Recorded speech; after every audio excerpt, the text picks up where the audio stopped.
Stream छोड़ के भाग गए ना, वो पछताएंगे। स्ट्रीम प्राइवेट कर दूंगा मैं वाली। यहाँ से जब मार्केट की स्टेट ऐसी हो कि वो लिक्विडिटी क्रिएट करने के बाद, यानी कि एसेट को कैश में कन्वर्ट, यानी कि हमने अपने एसेट बेच दिए, वहां से अपने आप को डाउन साइड में लेके जाती है और फिर बाद में उसी जगह पर मार्केट में लिक्विडिटी दोबारा से आती है स्वीप वाली। ऐसे प्रोसेस को हम लोग लिक्विडिटी स्वैप बोलते हैं, हम लोग स्वैपिंग बोलते हैं, ठीक है। तो जब हम दोबारा से ऐसे ही कैश को एसेट में कन्वर्ट करते हैं, यानी कि हम दोबारा से किसी चीज को खरीदने जाते हैं, तो उस चीज को हम लोग स्वीप बोलते हैं, ठीक है। अब जब यहाँ पर हमने वो चीज खरीदी थी तो हमारे पास में इस कंडीशन में या तो हैमर दिखेगा या हैंगिंग मैन दिखेगा, ठीक है। तो अभी हमारे पास हैंगिंग मैन दिखा हुआ है और फिर बाद में मार्केट उतना ही ट्रैवल करके हमारे ओरिजिनल प्राइस पे अगर चली जाए तो उसके बाद वो कंसोलिडेट करने लग जाती है, उसके बाद वो कंसोलिडेट करने लग जाती है। और जब कंसोलिडेट करती है तो हम इस पूरे प्रोसेस को एक होल्डिंग जोन कहते हैं। इतना सब कुछ करने के बाद भी मार्केट अपने ओरिजिनल प्राइस पे अगर आ जाए तो हम इसको एक होल्डिंग जोन कहते हैं, ठीक है।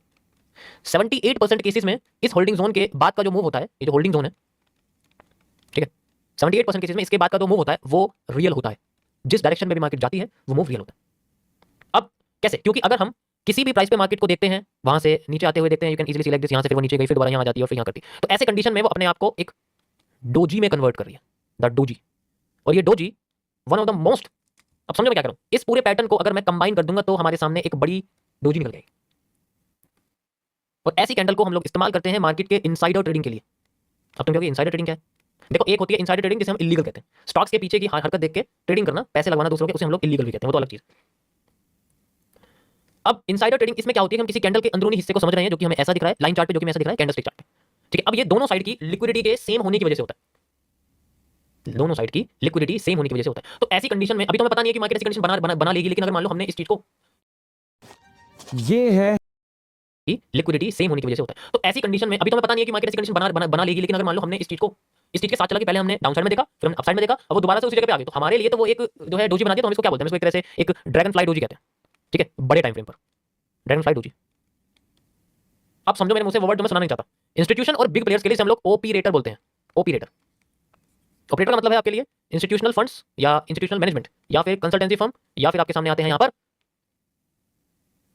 बिग इन्वेस्टर्स, लाइक बड़े बड़े इन्वेस्टर, जितने इंडिविजुअल इन्वेस्टर होते हैं, जिनके पास मोटा पैसा होता है, मोटी चैन नहीं होती उनके पास, क्योंकि वो दिखावा नहीं करते।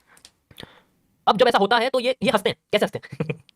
क्योंकि इनसाइडर वे में इस कैंडल के अंदरूनी भाग पे छोटे छोटे प्लेयर्स अपना सेलिंग प्रॉफिट ले रहे हैं, छोटे छोटे प्लेयर अपने बाइंग प्रॉफिट ले रहे हैं। जब ओरिजिनल पोजीशन पे आ जाती है, दोनों प्लेयर को बाहर भगाने के लिए एक बड़ी सी कैंडल आती है बड़े टाइम फ्रेम पर, और इसी जगह पे आईएफसी क्रिएट हो जाती है। अगर यहाँ पर मार्केट में बुल साइड हमें चाहिए होगी तो इसी जगह पे मार्केट एक बड़ी सी कैंडल बड़े टाइम फ्रेम पे बनती हुई दिखेगी, और छोटे टाइम फ्रेम पे छोटी कैंडल दिखेगी। इस तरीके से वो बाहर निकलते हैं। तो इनसाइडर प्लेयर्स, रिटेलर्स छोटे हिस्से में रहते हैं, बड़े प्लेयर्स बड़े हिस्सों में रहते हैं। वो हम जैसे लोगों के एक कैंडल के अंदर ही समा सकते हैं, मतलब हम उनके लिए कैंडल के अंदर ही काफी होते हैं बड़े टाइम फ्रेम के लिए। तुम्हें क्या लगता है बड़े बड़े लोग 1 मिनट का टाइम फ्रेम यूज करते हैं? Firms larger time frame use करती है। जब लार्जर टाइम फ्रेम यूज करते हैं तो वो छोटे टाइम फ्रेम पे करने वाले चचंद्रों को कुछ नहीं समझते। समझ आया? इस चीज को हम लोग बोलते हैं इनसाइडर ट्रेडिंग।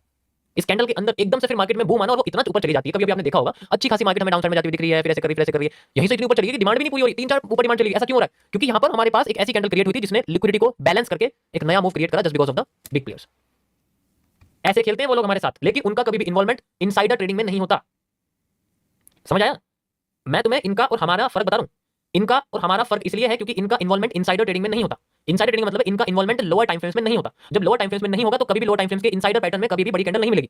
एग्जांपल के लिए पीनट में कभी तुमने 2000 पॉइंट की कैंडल देखी अंदर, उसके बाहर दिख जाएगी तुम्हें, अंदर नहीं दिखेगी, क्योंकि वो खुद इंतजार कर रहे हैं कि किसी तरीके से मार्केट लिक्विडेट हो जाए, पूरी जितना खरीदा था उतना बिक जाए, उसके बाद एक मूव जनरेट होगा जिसे हम लोग रियल आउट कहते हैं। रियल आउट का मतलब ये तो है, रियल आउट का मतलब यही है कि इन चचंद्रों को घूमने दो। यहाँ पर ये चचंद्र जब घूमेंगे एकदम से बाहर निकलेंगे, ये मूव है। अभी तुम क्या होगी तो 1 मिनट का टाइम फ्रेम है, तो बड़ा कर देंगे तो टाइम फ्रेम निकल के आ जाए। अब तुम्हें मैं लेके चलता हूं यहाँ पर गोल्ड के अंदर 1 डे के टाइम फ्रेम पर। ये 1 डे का टाइम फ्रेम है गोल्ड का गाइस, ठीक है। And you will see the power of institutional movement.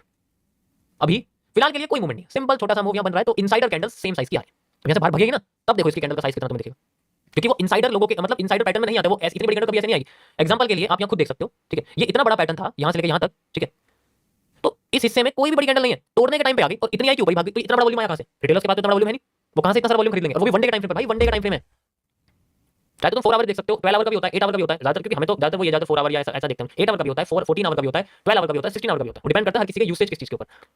तो कभी भी ऐसा मत सोचो कि ऑपरेटर का मूव है, क्योंकि वो ट्रेंड के साथ जाने की कोशिश करेंगे, वो हमारे सप्लाई डिमांड के अंदर ही दिखेंगे। वो बेशक है कि वो बड़े टाइम फ्रेम में नजर आएंगे, वो एक पर्टिकुलर टाइम के अंदर नहीं दिखते, वो किसी भी ऐसे पोजीशन पे नहीं दिखने वाले जिसे देख के हम ये बोले कि भाई देखो ऐसा है, वो पीनट के अंदर ही आए हुए नहीं, वो ब्रेकआउट पे दिखेंगे, क्योंकि ब्रेकआउट का मूव रियली होता है ज्यादातर केसेस में, अगर हम इस तरीके से फाइंड आउट करेंगे। ये है ऑपरेटर की कहानी। कहते चलो बहुत हो गया, निकलो बाहर, अब सैलर निकलो बाहर, यहाँ से बाहर आएंगे। अब यहाँ पर किस चीज को यूज करते हैं? अब इस चीज को फाइंड आउट करने के बाद इस्तेमाल किया गया था द स्मार्ट मनी कॉन्सेप्ट का, क्योंकि वो कॉन्सेप्ट ऐसा है, वो ट्रेंड के साथ बिग प्लेयर्स के साथ काम करने के लिए बनाया गया था। वो बिग प्लेयर्स के साथ काम करने के लिए बनाया गया था just because of the blocks and the break of structure, कि जब भी कोई स्ट्रक्चर टूटे जिनके अंदर रिटेलर्स जैसे चचुंदर हैं, हमारे जैसे चचुंदर हैं, तो हमें बाहर भगाने के लिए ब्रेक ऑफ स्ट्रक्चर जैसे इंस्ट्रूमेंट्स, चेंज ऑफ करेक्टर जैसे इंस्ट्रूमेंट्स का इस्तेमाल किया जाता है, ताकि मार्केट में अच्छी तरीके से उन एरिया को पहचाना जाए और दोबारा से उन लोगों के साथ मार्केट में कंटिन्यू करा जाए।